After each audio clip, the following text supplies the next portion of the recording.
जिले के ग्राम समन्ना के समीप कटनी मार्ग पर हुई दुर्घटना में 9 लोगों की मृत्यु होने पर आज जिला प्रशासन और पुलिस प्रशासन के मुखिया शमशान घाट पहुंचकर अंतिम संस्कार में शामिल हुए।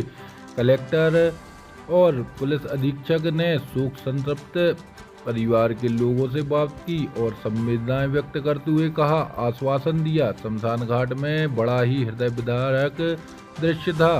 प्रशासन द्वारा किए गए इंतजामों को लेकर लोगों ने जिला प्रशासन के प्रति आभार व्यक्त किया। इसके पूर्व कलेक्टर कोचर और पुलिस अधीक्षक सोमवंशी एक अंत्येष्टि में शामिल होने के लिए हटानाका शमशान घाट भी पहुंच गए।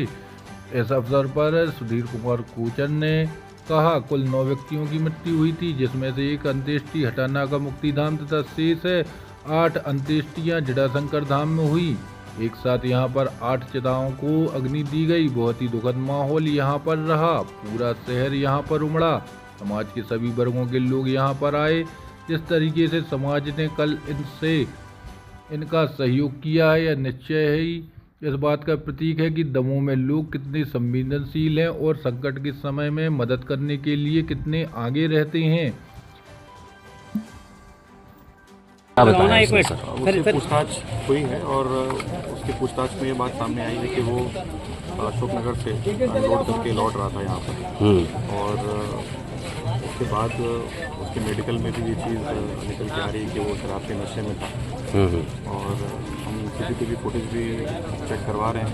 रोड भी क्लियर हो रहा है और प्राइमा फेसी और कंक्लूसिवली हम ये बात कह सकते हैं कि पूरी की पूरी लापरवाही जो थी वो ड्राइवर की थी। वो बेहद नशे में था और उसको गाड़ी का कंट्रोल बिल्कुल भी नहीं था जी। उसके पहले भी एक्सीडेंट के जस्ट पहले भी उसने एक बैल को भी टक्कर मारी है जी। और जो चश्मदीद है उन्होंने बताया है कि बिजली के खंभे में भी वो स्क्रैच मारते हुए निकला है, एक पेड़ के बगल से भी निकला है।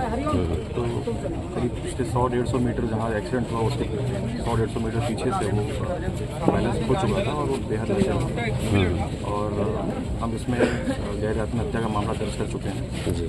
और मुझे लगता है कि काफ़ी गंभीर मामला है और इसमें हम अंत तक इस पूरे मामले में कड़ी से कड़ी सजा दिलवाएंगे और उसके बाद आगे की रणनीति मैं और कलेक्टर साहब इस विषय में डिस्कस कर रहे हैं। 1-2 दिन में हम लोग इसके लिए पूरा प्लान तैयार करके उसको पटल पर रखेंगे और हम अपना पूरा प्रयास करेंगे कि इस प्रकार की कोई दुर्घटना दमोह में आज के बाद से कभी ना जी। हम लगातार नज़र रख रहे हैं और भी बहुत सारे ऐसे इनपुट हमें मिल रहे हैं कि इस तरह की घटनाओं को हम किस प्रकार से रोकें। लोगों के सजेशंस से हमें मिल रहे हैं, उनका लगातार काम। अभी कुल 9 लोगों की मृत्यु हुई थी, जिसमें से एक अंत्येष्टि जो है हटानाका वाले मुक्तिधाम पर हुई है और बाकी की 8 अंत्येष्टियाँ यहाँ पर हुई हैं। तो एक साथ यहाँ पर अभी 8 चिताओं को अग्नि दी गई। बहुत ही दुखद और बहुत ही गमगीन माहौल यहाँ पर रहा। पूरा शहर यहाँ पर उमड़ा।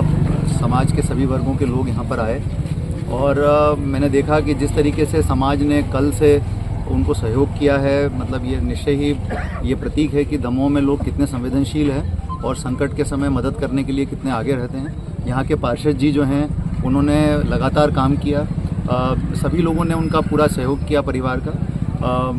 जो अर्श गुप्ता है लड़का, जिसके माताजी 4 साल पहले शांत हो गई थी, अभी उनके पिताजी भी इसमें शांत हो गए, तो वो अकेले बच्चे हैं। उस बच्चे की पूरी देखरेख जो है की जिम्मेदारी प्रशासन की है।